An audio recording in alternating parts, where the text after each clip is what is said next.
one of his most famous talks, which I would recommend you to watch, is called, intrigued you maybe, Why I Was Right When I Was Wrong. And it's a talk he gave at the Semantic International Scientific Conference in 2007. Now, one of the things I learned from this, well, actually no, why don't you watch it yourself, and you're gonna learn a couple of facts that you will not find about Chris Welby on his Wikipedia page. And if we're honest, I wanted to play you that video, but I had exactly the same sound problem this morning, and I didn't have the resilience of Laura to actually call technical support. But you watch that video, you learn things like, his TV habits when he was a child, and his teenage fantasies, and his resemblance to, or alleged resemblance with a German mathematician in primary school. You also learn about his career as a researcher, ups and downs of his career. More seriously now, Chris is, to me, he's known for at least three things. One is something called ontoclean, which would drive you mad if you do a PhD in knowledge representation or ontology engineering. So thanks to that, Chris. You're welcome. The second thing is the Watson project, and I think you will learn more about it today. And the third thing is, he's the most challenging speaker to have when it comes to logistics. So he expects ridiculous things like several screens that are synchronized, audio and video, and that on a beach on the island of Crete. So please take this into account when you issue further invitations for him to speak. But other than that, it's all worth it. Thank you. Thank you, Elena. Thank you all for bearing with us here. Hopefully it will be worth it. And I'm glad we are not on a beach in Crete, believe it or not, because it's not a good place to give a talk. Anyway, I'm going to talk to you a little bit about what we did back in the days when we built Watson. These are now the old days. I no longer work for IBM, but I'm going to still talk about the stuff that I did while I was there as part of a very large team. We started with 12 people and grew to about 40 by the time the project was finished. So what was the project? The idea was to take a system that answered natural language questions, open domain natural language questions. Open domain means you can ask a question about anything.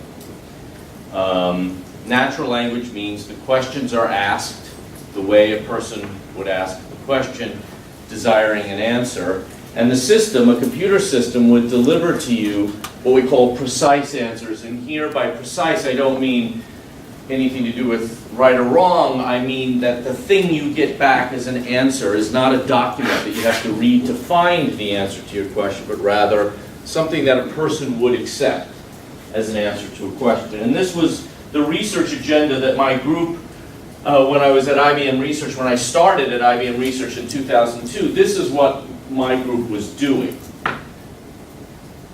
And what we wanted to build was a system that was something like what you get with web search, but a little bit more precise in this sense of precise, giving answers to questions that people would accept in a way that was justifiable. So we could explain to a person where the answer came from. Accurate confidence turns out to be really important for a lot of reasons.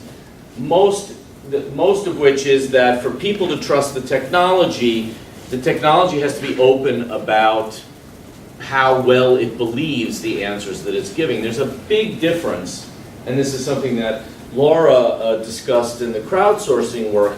There are answers to questions that you know are the answer to the question, and there are answers to questions that even people are not sure what the answer to the question is. Who's the best basketball player?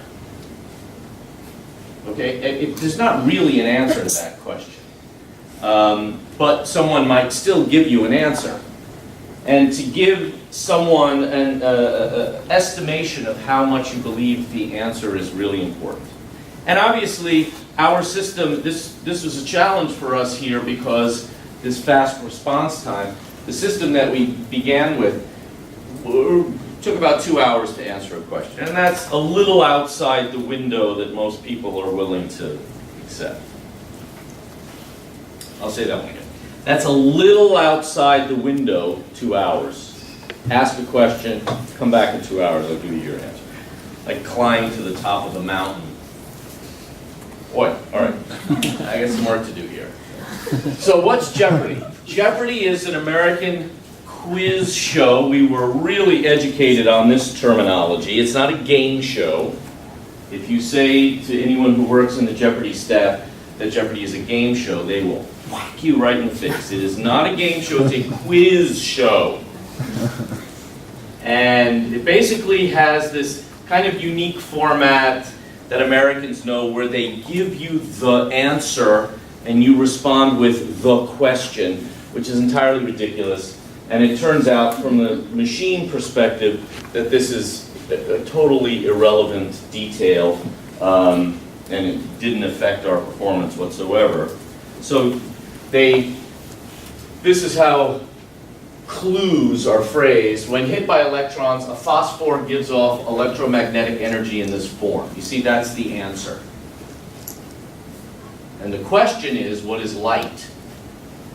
Okay, it's nonsense. So this is a question and this is an answer. You just prepend what is. So I'm going to show you a little clip just to give you a sense for, I have to tell you that I've never given a presentation on this laptop before. So let's see how it goes. This is, you might want to plug your ears, I'm not sure exactly what the volume's going to be like here. This is just to give you a sense for what the show is like. Our first round of play contains these categories.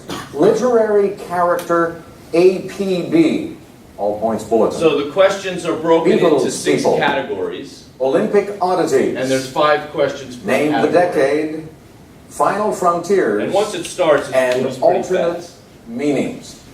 A little while ago, we had a drawing to determine which player would select first. Brad, you won that. So if you're ready, make your first choice. Let's take alternate meanings for 200, Alex. 4-letter word for a vantage point or a belief. Brad. What is a view? Yes. Alternate meanings 400. 4-letter word for the iron fitting on the hoof of a horse or a card dealing box in a casino. Watson. What is chew? You are right. You get to pick. Literary character, APB, for 800. Answer, the Daily Double. Now, Watson, Few although you have opportunities the for 400 betting, which dollars, adds you know, a sort of course, random that element list to up the to the game. maximum value of a clue on the board, and that is 1,000. 1,000, please. All right, here is the Daily Double clue for you. Wanted for killing Sir Danvers Carew. Appearance pale and dwarfish. Seems to have know the a answer, split feel free to shout it out. personality. Who is Hyde? Hyde, yes, Dr. Jekyll and Mr. Hyde, either one acceptable. You're now in the lead with 1,400. Go again. Beatles, Beagle, for 200. And anytime you feel the pain, hey, this guy, refrain. Don't carry the world upon your shoulders. Watson. Who is Jude? Yes. Olympic oddities, for 200. Milorad Kavic almost upset this man's perfect 2008 Olympics, losing to him by 1/100th of a second. Watson. Who is Michael Phelps? Yes, go. Name the decade. Okay, so that's how the game works. It moves pretty fast. You know, I'm relatively well educated. I know the answers to a lot of the questions, but usually not in the amount of time it takes people who are good at this to do it. So I don't know if you had that experience, but a lot of times I'm pretty sure I knew what the answer to the question was, but it wasn't in my head by the time, and I wouldn't have been able to give it in the game. So it is actually in the U.S. This is really a name brand. Everyone knows about it. The format of the game is something that they use in schools sometimes to make tests a little more fun. a little more competitive. It is considered, sort of respected as a game quiz show in that it's smart.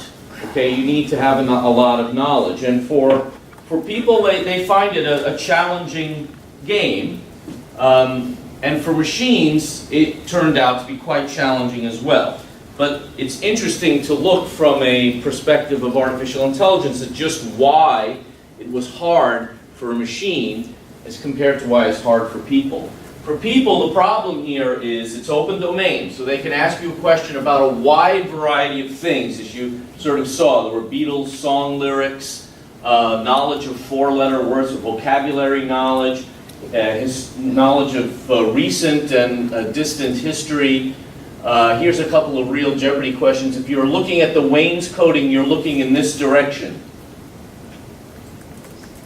Come on, you're English, for crying out loud.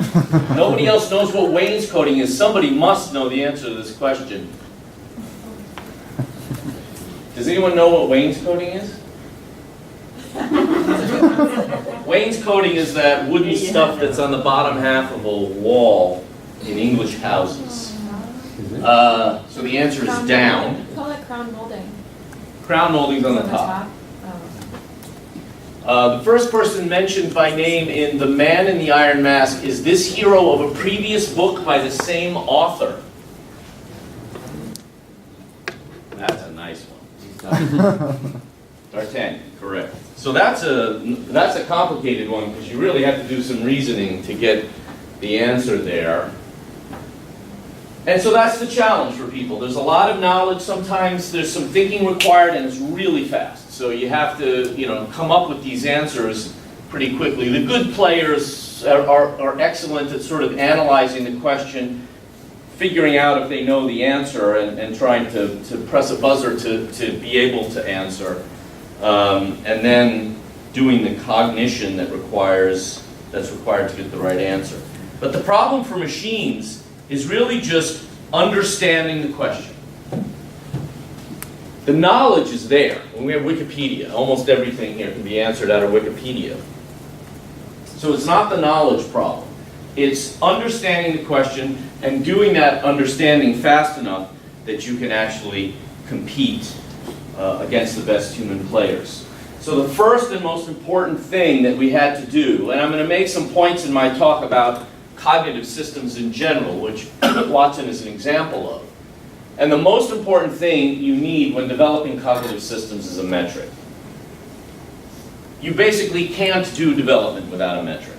So here was our metric. And in our case, we were building a cognitive system that was actually going to be compared to human performance. And so it was important that we could plot human performance according to our metric. So because of the quality of the show, you basically answer questions. Each question has a different point value. If you get the question right, you get that many points or dollars. If you get the question wrong, you lose that much.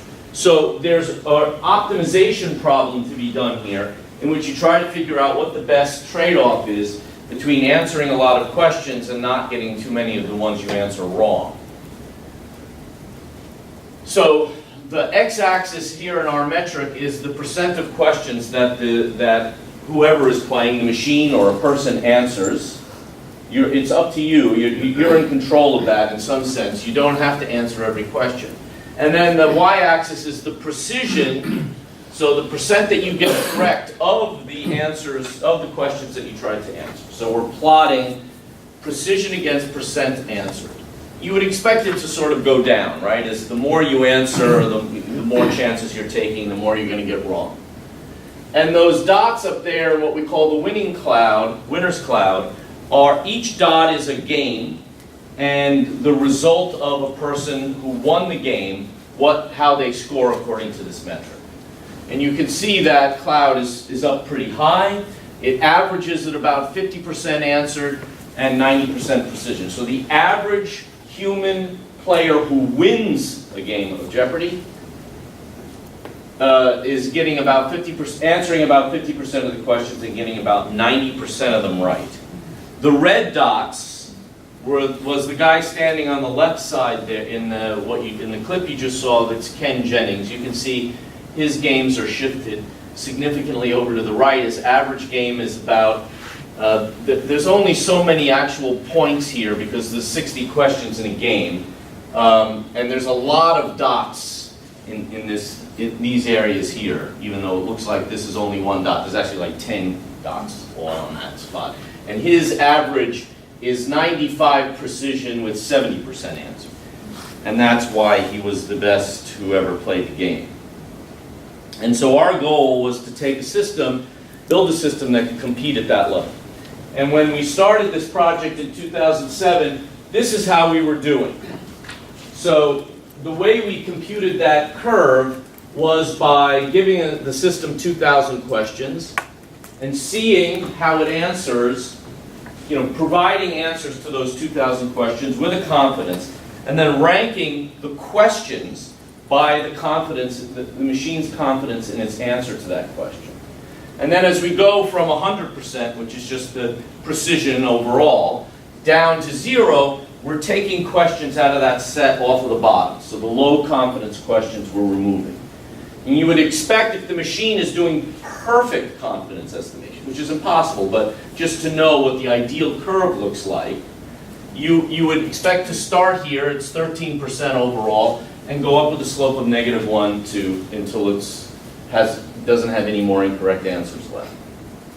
So this curve, basically, since the ideal curve goes like this, what this is showing you is that the machine sucked overall at answering questions and sucked overall at confidence estimation. That's a scientific term. So we committed to building a system in 3 years, 4 years we had in the end, to get to that level of performance from where we were. So I'm going to make basically 3 points in this talk. One of the main point is to give you a sense of how Watson worked, but I'm also going to be describing this new software paradigm that IBM has decided to call cognitive systems. If I have time, I also want to take you through, I suspect I won't actually, this idea that a changing role for semantic technology in cognitive systems.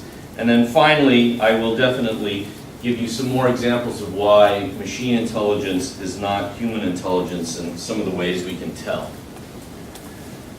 This is the architecture and data flow for Watson. So a question comes in, the question gets analyzed. We analyze it by extracting keywords, parsing it, extracting keywords, identifying names of things, dates. We construct from the question a simple keyword query using a conventional search engine called Lucene, which is open source, and we hit our corpus with that query, and it returns a bunch of passages. Passages are paragraph-sized snippets of documents. Each returned passage has a score, a search score, indicating the degree to which the keywords overlap using a TF-IDF algorithm.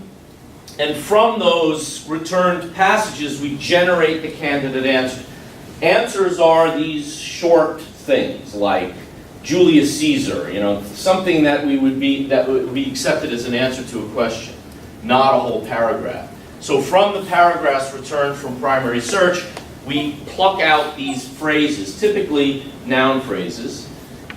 For example, if the passage contains the title of a Wikipedia article, we'll generate that as a possible candidate answer. And we also, generally speaking, if there's a noun phrase in the passage, we'll take each one and make it a candidate answer.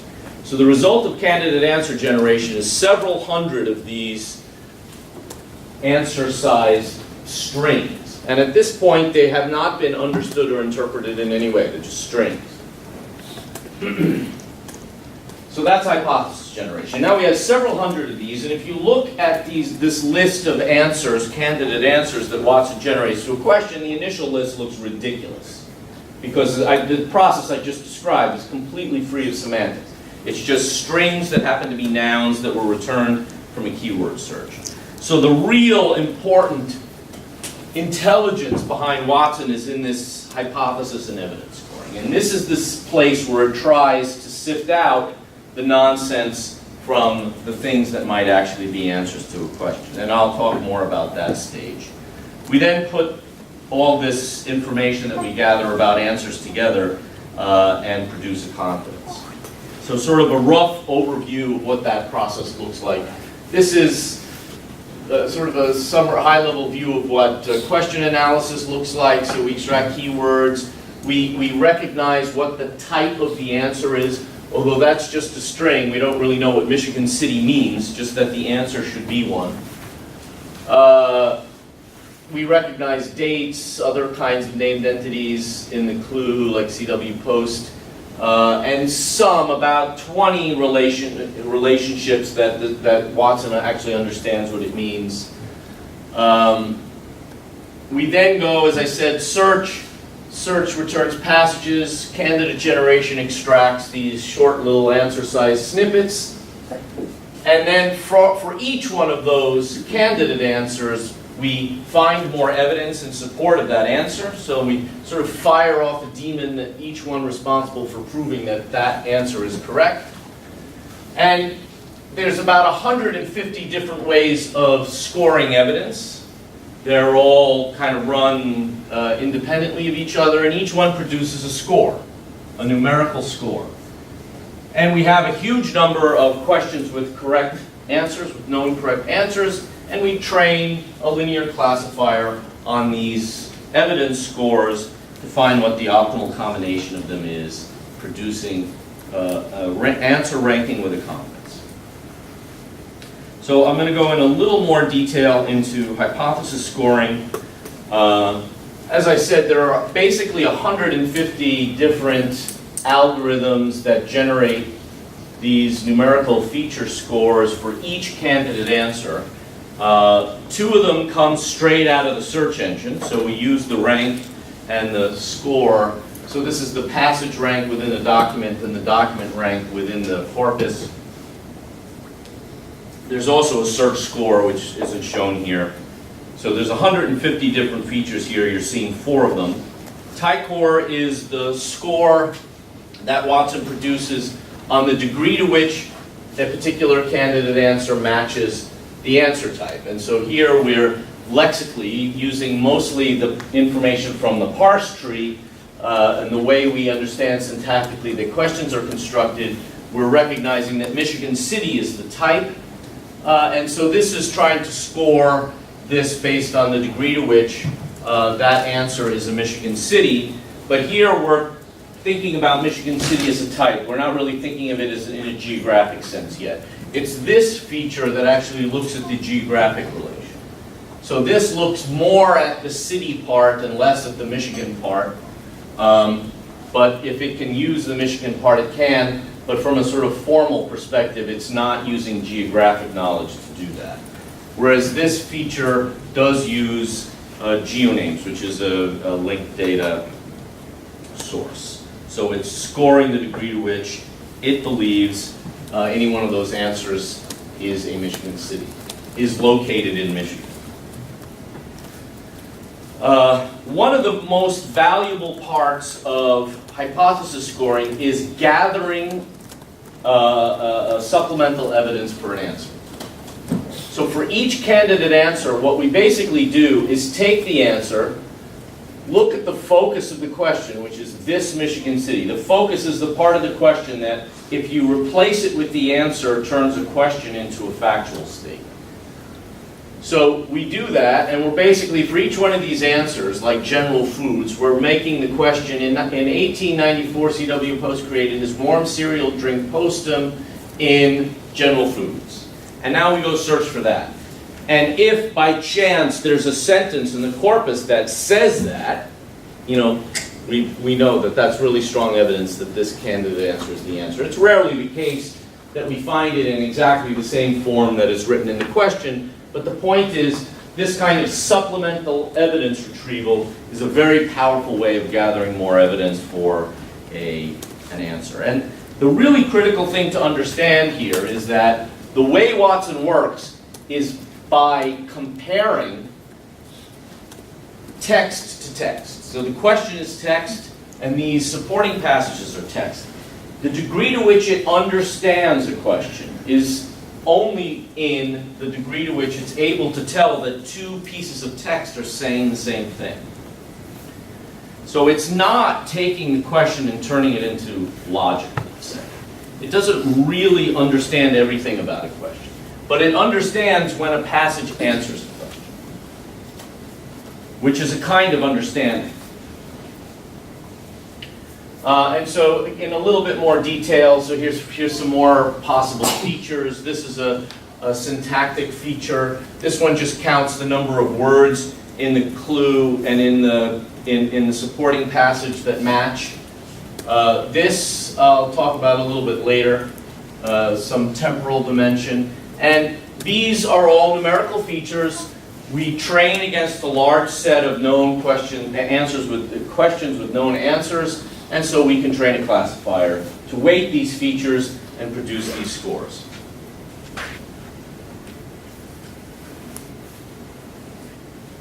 Okay, and so this is, I hope those of you at least with a computer science background understood, and this is understood what I was talking about there as far as producing features with numerical values and training a classifier to optimally combine them.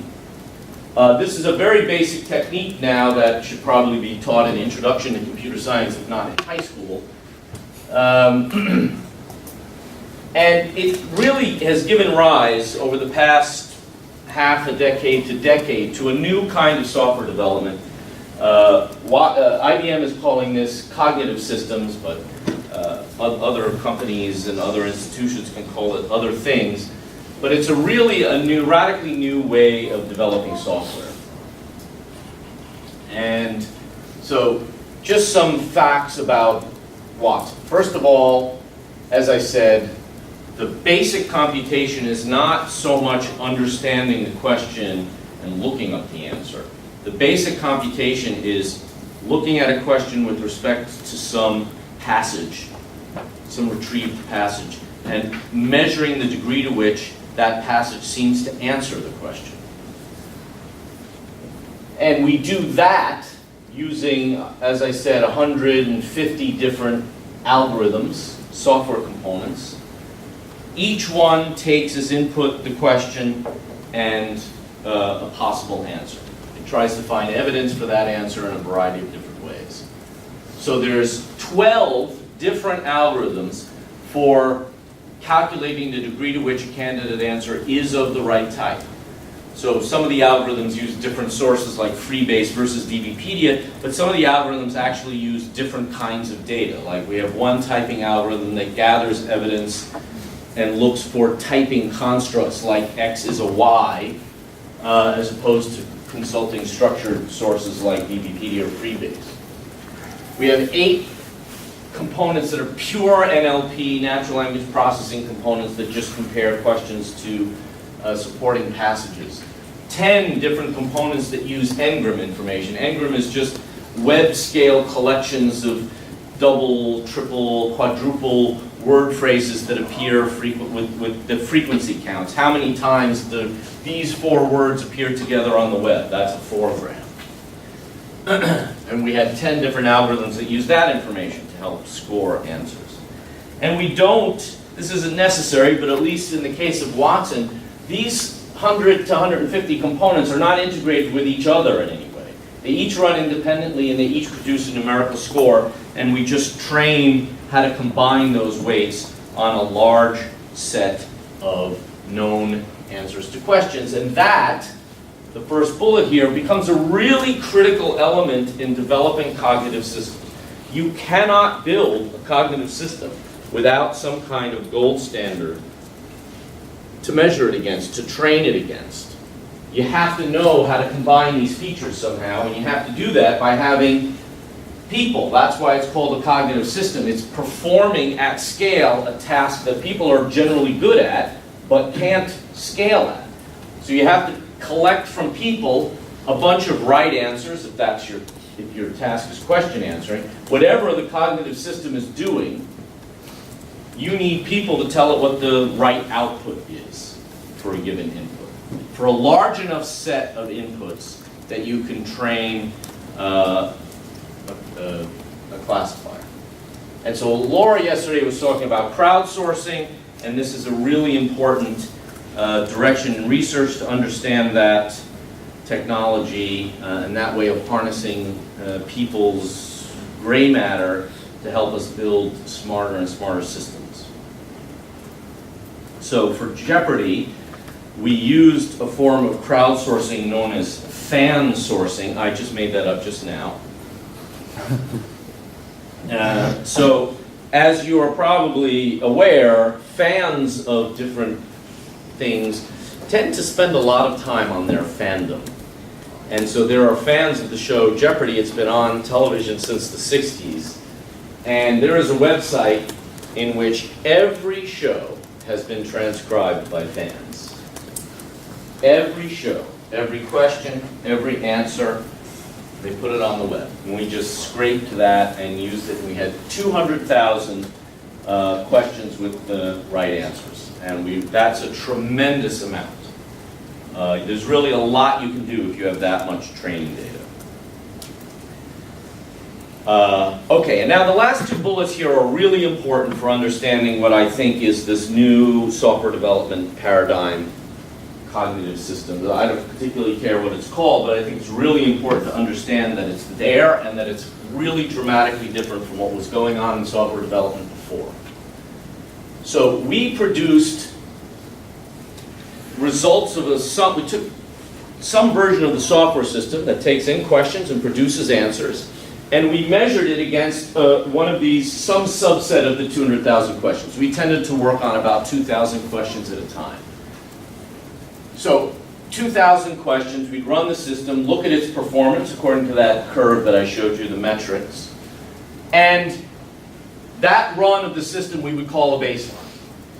And we would take our baseline system, and now we would make enhancements to it, proposed enhancements, let's call them. And every proposed enhancement would then be incorporated into a sort of a new version of the software, and then we would run it against the metrics and plot that run against the baseline. And the only way we would accept this new development into the next version of the system is if the new version showed better performance against the metric. This may seem obvious to you, I hope it seems obvious to you, but it turns out to be radically different than the way software was developed before. Because in the last year of our project, we wasted, from a software development perspective, 75% of our effort. We just threw components away, you know, the way you throw things away on a machine, but it represented work that people did. So 75% of the human effort spent in the last year was not actually used in the final system because it didn't have impact. Now, when you go into a traditional software environment like, I don't know, maybe the company I used to work for, they don't ever throw people's time away. This just seems like an entirely, this seems to them like a big waste. So one of the biggest struggles we had, and struggles that my former team is still having with the IBM development organization, is explaining to them that they have to accept this. If you have a software engineer who spends 40 hours in a week developing something, and it has no impact on the metric, it doesn't get included in the final system. It doesn't matter how many hours you spent on it. This is the only thing that matters. That's a really hard thing to accept. But it's a very important part of understanding how this kind of technology is developed. And so over the years, we worked on Watson for about 4 years. Every quarter, we produced a new version of the system using that development methodology. And when I said in the past, in the beginning, almost everything we did had impact because our system, I remember if you remember the technical term here, this was sucky. So to get from sucky to good, at the beginning, all the development we did seemed to have impact. Anything we could think of seemed to matter. But once we were in the final year, we were already up in the winner's cloud.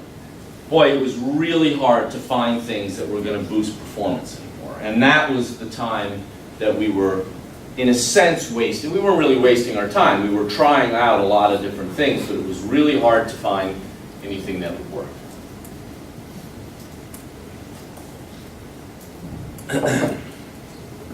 Okay, I think I'm going to skip the knowledge is the destination part of the talk. Maybe I'll come back to it.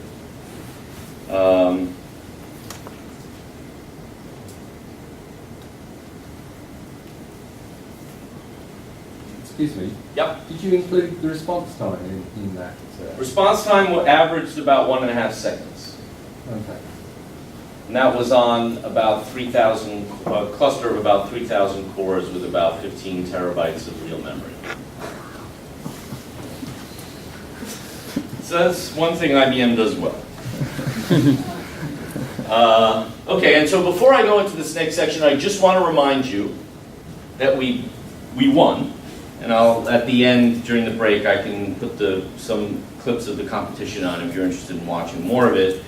But we won. So those were the two best players who'd ever played the game in the, recent, and certainly in the history of the show, although they were both fairly recent players. And Watson absolutely dominated the contest. But it makes mistakes.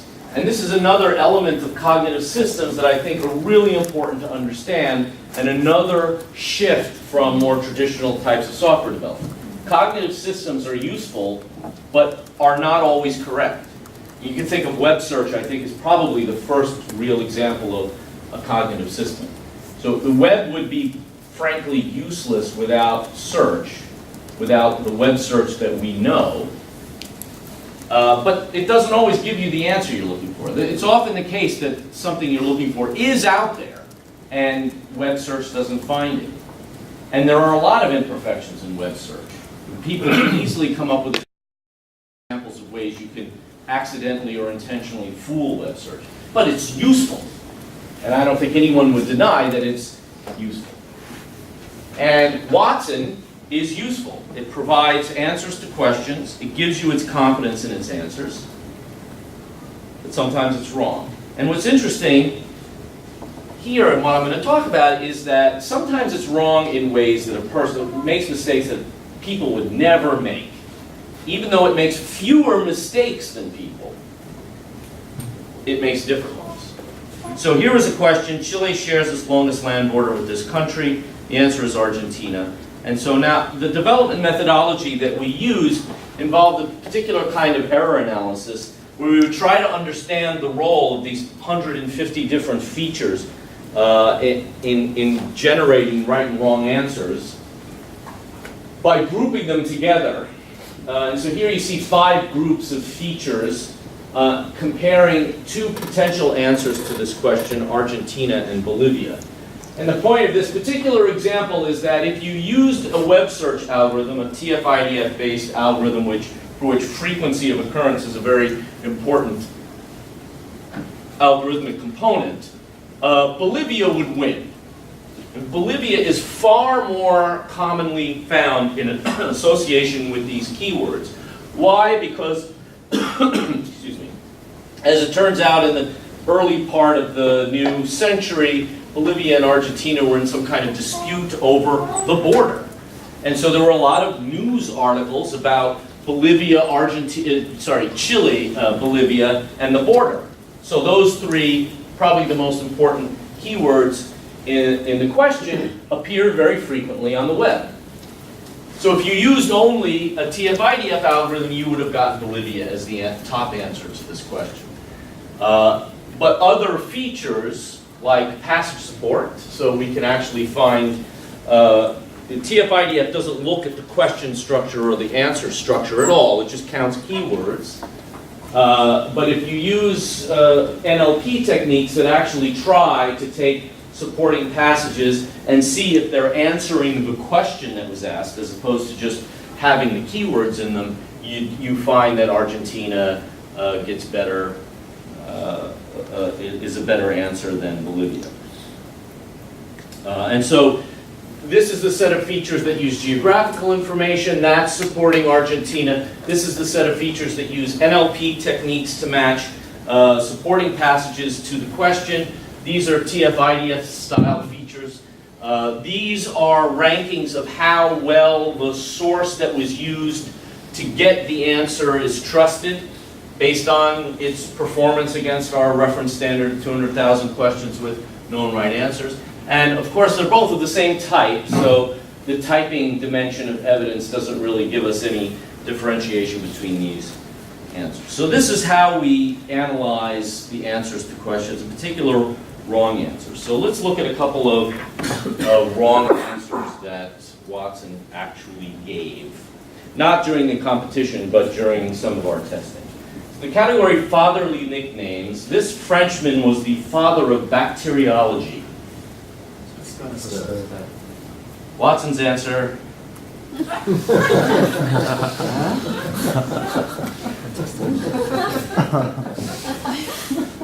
Yeah, sometimes you just gotta go, what? Does anybody know what this means? So it doesn't artificially construct new phrases. So this must be written somewhere. All right, so here's how our error analysis works. So we compute, we show these, and sorry my slides are a little screwy, but the red is the how tasty was my little Frenchman, and the blue is Louis Pasteur as a candidate answer.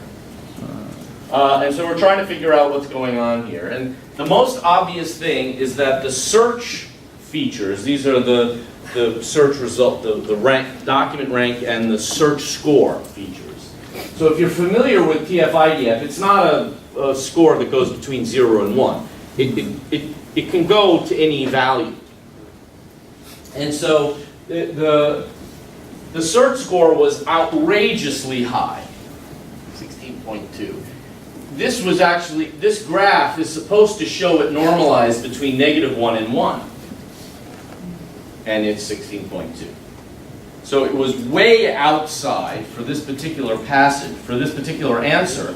The search score was way outside the value that we'd seen during the process that does the normalization. So why was that? Well, it turns out that How Tasty Was My Little Frenchman is a Brazilian film about cannibalism, in which they are actually eating Frenchmen. And once you've had one, I mean, and so it was a very short Wikipedia article, at least in 2007, in which the key phrases from the clue, TF-IDF uses document length as part of its as part of the algorithm, and so the sort of the percentage of the document that contained the important words was very high, and this gave us just an outrageous TF-IDF score. And so it was just a bug in our normalization. We have to make sure that we're normalizing based on the values that we've seen during training, but it's possible that a value outside that range might appear, and we just have to cap everything. Okay, and if you cap the search score, the whole idea of having many features cooperating here is that even in the case where one feature tends to really prefer one over the other, if a collection of enough other features prefer another answer, it can overcome that, unless the score is outrageous. Okay, category, there's a first time for everything. In 1824, this first foreigner to address a joint session of Congress congratulated the U.S. on its growth. So these are all, it's an American show, so most of the questions are U.S.-centric. This is an answer, this is a question that many Americans would know the answer to. Does anyone know? There's basically only one Frenchman that Americans have ever heard of, and it's interesting because nobody even in France has ever heard of him. Watson's answer is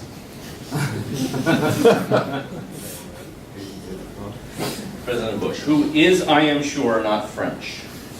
So what happened with this one? The correct answer, by the way, is the Marquis de Lafayette, who was the... I was right. Sorry. I never get Jeopardy questions right. I was right on this one. Oh, You gotta say it out loud, otherwise nobody knows. Yeah, so Lafayette is the right answer. He was the general in charge of the French forces during the American Revolution, in which we gained independence from some other. Anyway, so Lafayette versus Bush. Why are we preferring them? Well, you can see search tends to prefer Bush. We get a little bit of reliability difference, so the reliability of the sources that give us Lafayette as an answer is high, but this turns out to actually be a fairly weak feature. This is a little bit better, but look, the typing dimension really is super hard here. What's a foreigner? So we don't have a list of foreigners. Well, we don't have it. Someone may. But foreigner, anyone can be a foreigner, right? I mean, it just depends on where you are and where you're from. So this is an entirely relative thing that, not the kind of processing that Watson's capable of doing. You could possibly make something up for just answering this question. But basically, we're looking here at the search. The others are close enough, and the search dimension of evidence seems to be dominating. And if we read some passages, you can see that there's quite a lot of passages that mention Bush and addressing Congress, and you can see why Watson is not completely understanding the question, might think that some of these are indicating that Bush is the answer. And so we looked at this and we said, okay, well, you know what? So one of the things that makes that answer so ridiculous is that it's saying 1824, and Bush was not alive in 1824. So we added a new dimension of features that actually looked at the temporal evidence. And these were back in the days of Watson when almost anything we did had impact.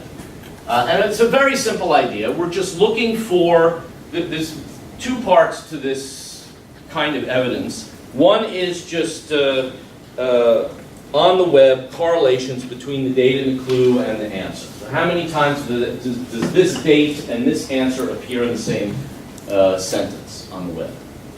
Okay, and that gives you some kind of signal about how well associated this answer is with that year. And so there's absolutely no co-occurrence between Bush and 1824. And as it turns out, the Marquis de Lafayette visited the United States in 1824, and there's tons of references to him and that visit on the web. And so adding that dimension actually gives enough to the right answer to boost it over the location. This is supposed to be search, sorry, set of features. Okay, do a couple more. In the category milestones, in 1994, 25 years after this event, one participant said, "For one crowning moment, we were creatures of the cosmic ocean." I am not moving on until somebody gives me the answer to this question. Landing on the moon? Landing on the moon, yes, which happened in 1994. Watson's answer, which happened, sorry, in 1969. Watson's answer.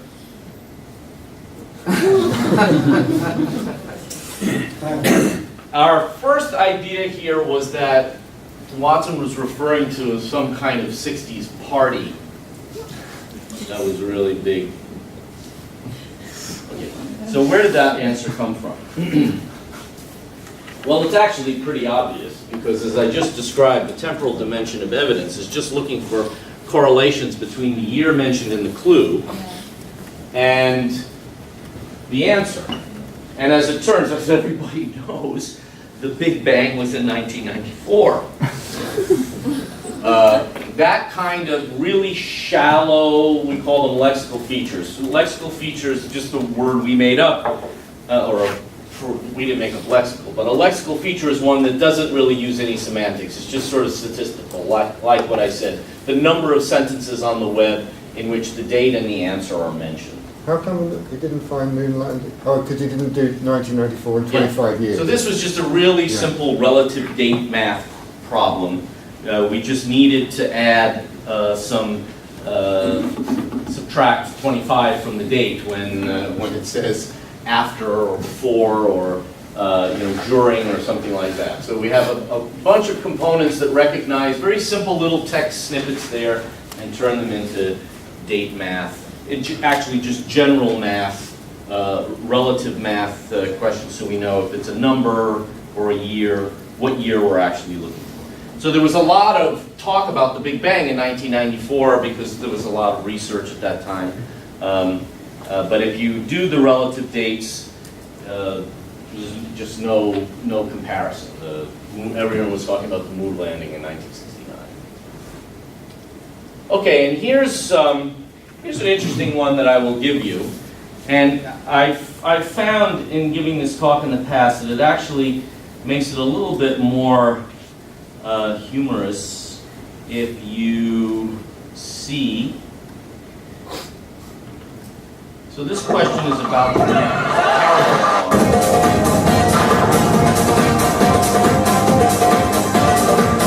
Just to give you the visual here, this is the parallel law, right?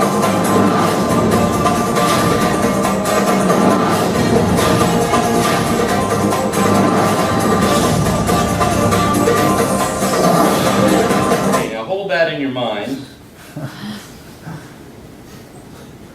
So here was the, look at that, see, okay, so this was the answer. The question is, it was the anatomical oddity of a U.S. gymnast, George Iser, who won a gold medal on the parallel bars in 1904. Answer, he had only one hand.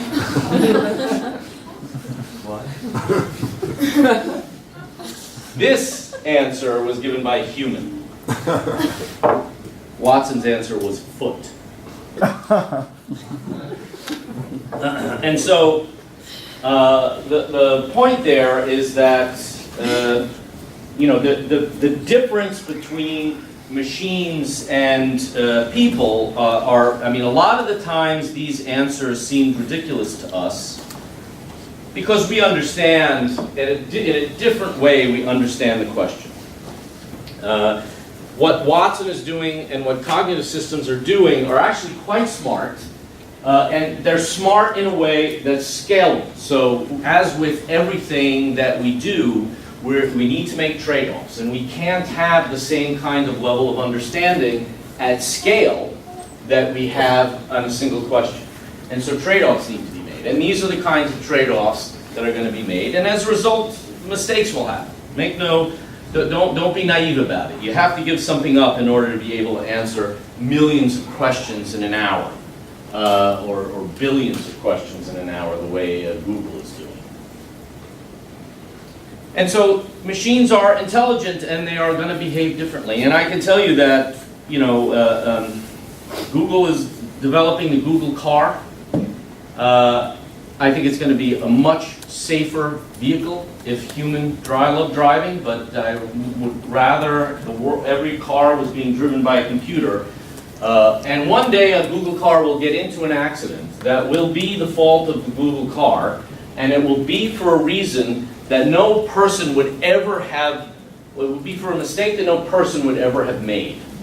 I can't even imagine what's going to be, confusing a crosswalk for a zebra or something. It's going to be a ridiculous thing.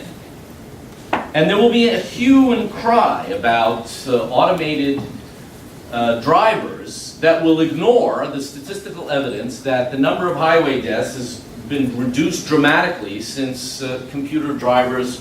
This hasn't happened yet. I'm speaking hypothetically about the future. These kinds of things need to be understood. Watson answers more questions correctly than anyone. But when it makes mistakes, they look kind of stupid to us because we know they're wrong without even knowing what the right answer is. But their cognitive systems are different than people. So I'll stop here, and take your questions. The graph you showed didn't appear that Watson was a lot better. Was it because it was answering a lot more questions, and humans, when they weren't that confident, weren't answering them, whereas perhaps if they were more risky, they would have? So, first of all, keep in mind, these dots are human experts. You would not do this well. No, I meant the winner you beat in the... He's one of the red dots, so I'm amazed, according to that graph. So he's absolutely capable of answering more questions correctly. than Watson. No question about it. If this contest was one in which they sat down with pen and paper and had to answer all the questions, he would win. But he's a really unusual person. And so the point here is that normalized against human populations around here. Because we didn't plot that. So other than a few experts. But did you beat him because you were quicker? Is that the reason? Because it's the first person to press the buzzer. So if he would have got the answer against any other human, but Watson beat him because. It's a good question. I don't know exactly why we beat him. It was a good set of questions for Watson. Watson's a little bit faster, but statistically that accounts for only a 10% advantage. He made a few mistakes. He hadn't played the game in a while. He made some very obvious mistakes. If it was a chess game, he would have shot himself in the head for these mistakes. He made one very classic error. I don't know exactly. But when it appears on the screen, Watson's not doing OCR, it's not doing speech recognition. So it's already been fed it. So by the time the person reads it, he's got a delay. He has to actually read the question. No, it's not that speed. People are, so nobody's paying attention to the host. None of the players are paying attention. The human players are reading the question and coming up with the answer. So they still have to read it, whereas Watson's already got it electronically. So but it has to read it, just the way the speed of a human reading still it. reading it. It's doing the reading and coming up with the answer, and that's more or less what the humans are doing too. Humans are a little bit. These guys, I should say, people who play this game, they train. They train, and they're faster. There's a delay built in, there's a sort of a compensating factor built in by the rules of the game, that you have to let the host finish. You can't buzz in until he's done speaking. And so that was sort of an equalizer for Watson. We probably could have made it faster if we needed to. The speed issue was the speed at which it presses the buzzer. That in that sense it was faster, but it's about 10% advantage. Yeah. Sorry, go ahead. So for filtering the candidate answers, if I understood correctly, you're using both string matching, so just substituting the candidates by the focal point of the question, right? Ask your question. Yeah. Oh, okay. So both string matching and type checking, so using vocabularies like freebase and all that. Yes, my question applies to one of the first slides that you showed. I'm not even sure it was really on the slide.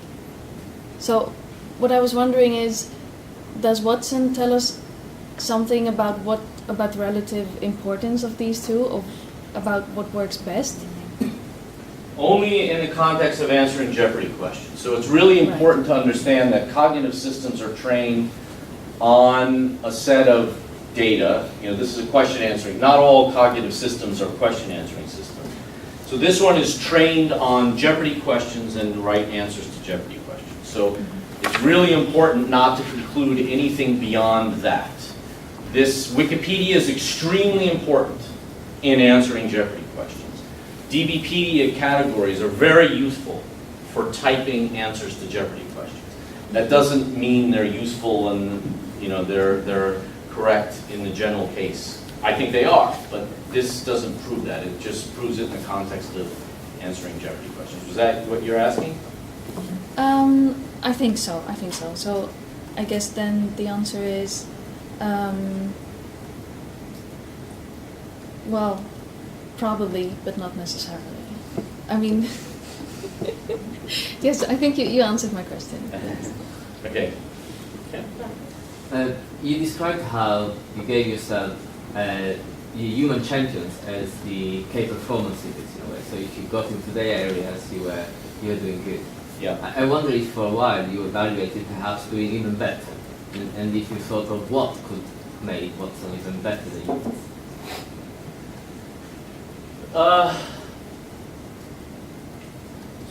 Yes, so there's two kinds of questions in Jeopardy.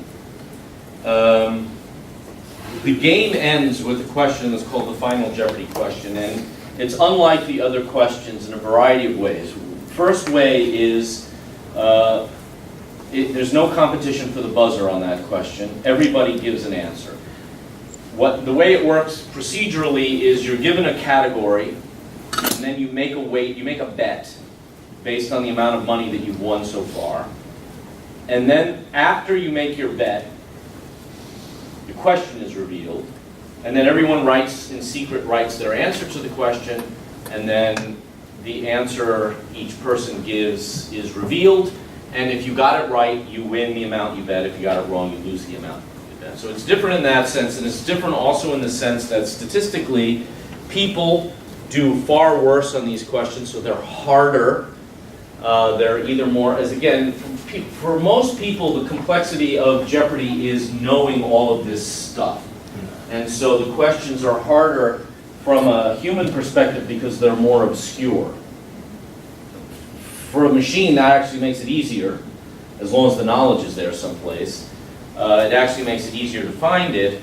But syntactically, these questions are longer and often much harder to parse, even from the low-level technology.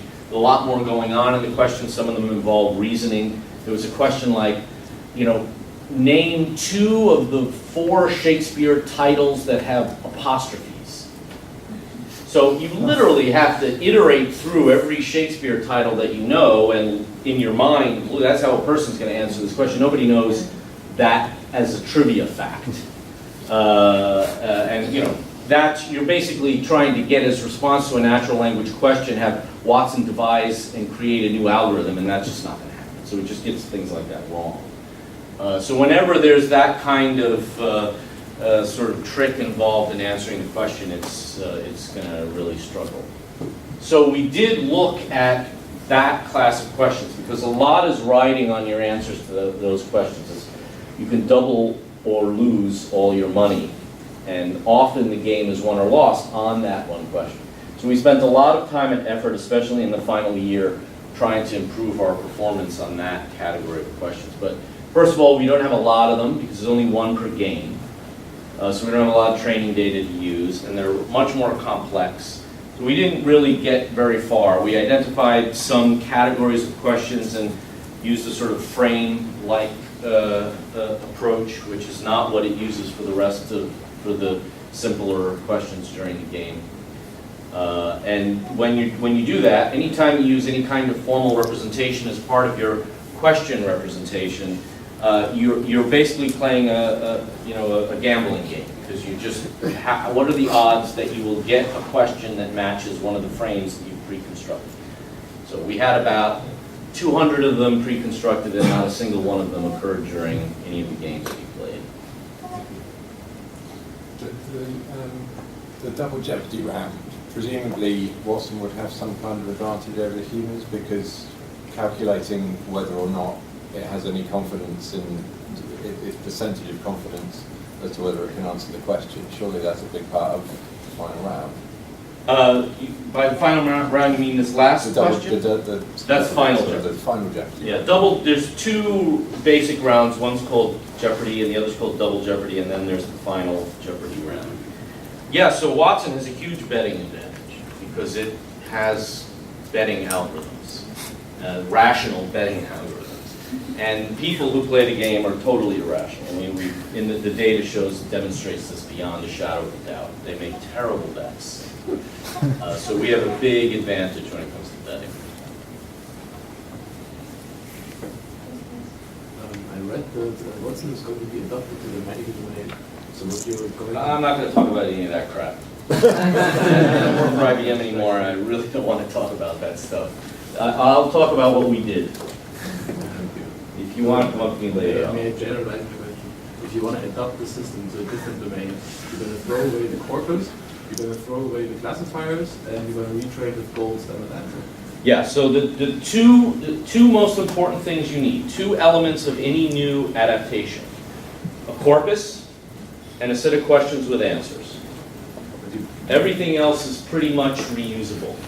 There's a couple of Jeopardy-specific algorithms in there, but is that what you're asking? Yeah, no, I was just wondering if you keep all the answer graders. Yeah, So the answer graders are pretty, there's a couple of Jeopardy specific ones. What's the biggest list I have? I guess this is the biggest list. None of these are Jeopardy specific. So the temporal one, term matching, this is a lexical feature that just counts the number of terms that match. This is a little bit smarter. This uses structured data. This uses a lot of structured data. So a lot of these are extremely generic and are reusable across domains. But you really need to have training data. And you can't do anything without it. You can't do anything without it. Believe me, they've tried. But it's unusable without a lot of training data. And the more, the better. So could you talk a little bit about the importance of linked data to this project?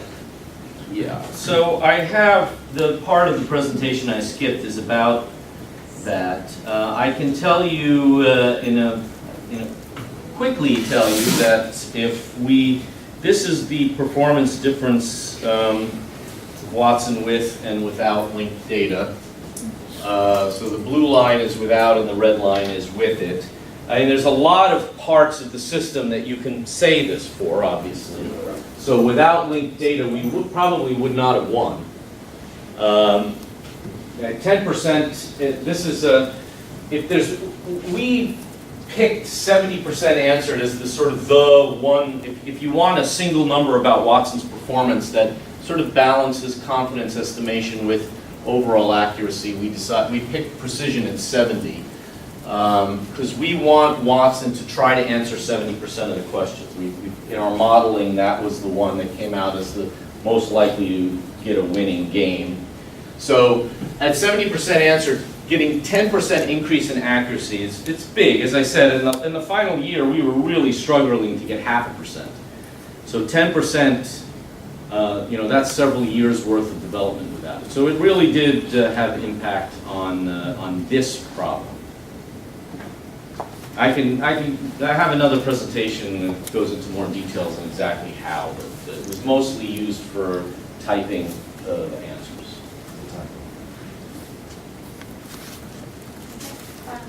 So do you gather all the data on the fly when a question is asked, or you have some prepared upfront sources that you...